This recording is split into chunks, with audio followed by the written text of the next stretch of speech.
آزاد کشمیر کے وزیر قانون میاں عبدالوحید نے کہا ہے کہ آزاد کشمیر میں تحریک عدم اعتماد کا طریقہ کار طے ہو گیا ہے۔ ایک ہفتے کے اندر تحریک عدم اعتماد پیش کر دی جائے گی۔ میاں عبدالوحید نے بتایا ہے کہ بیرسٹر سلطان محمود کی حمایت یافتہ ارکان کی پیپلز پارٹی میں شمولیت ہو چکی ہے اور اب قانون ساز اسمبلی میں پیپلز پارٹی کے اپنے ممبران کی تعداد 27 ہو گئی ہے۔ انہوں نے بتایا کہ اب نون لیگ تحریک عدم اعتماد میں پیپلز پارٹی کو ووٹ دے گی اور پیپلز پارٹی عددی برتری کے باعث اتحاد کے بغیر حکومت بنائے گی۔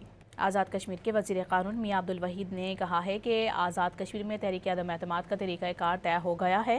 ایک ہفتے کے اندر تحریک عدم اعتماد پیش کر دی جائے گی۔ میاں عبدالوحید نے بتایا ہے کہ بیرسٹر سلطان محمود کی حمایت یافتہ ارکان کی پیپلز پارٹی میں شمولیت ہو چکی ہے اور اب قانون ساز اسمبلی میں پیپلز پارٹی کے اپنے ممبران کی تعداد 27 ہو گئی ہے۔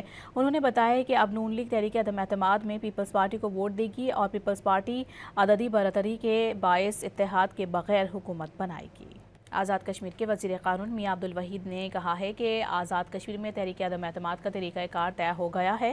ایک ہفتے کے اندر تحریک عدم اعتماد پیش کر دی جائے گی۔ میاں عبدالوحید نے بتایا ہے کہ بیرسٹر سلطان محمود کی حمایت یافتہ ارکان کی پیپلز پارٹی میں شمولیت ہو چکی ہے اور اب قانون ساز اسمبلی میں پیپلز پارٹی کے اپنے ممبران کی تعداد 27 ہو گئی ہے۔ انہوں نے بتایا کہ اب نون لیگ تحریک عدم اعتماد میں پیپلز پارٹی کو ووٹ دے گی اور پیپلز پارٹی عددی برتری کے باعث اتحاد کے بغیر حکومت بنائے گی۔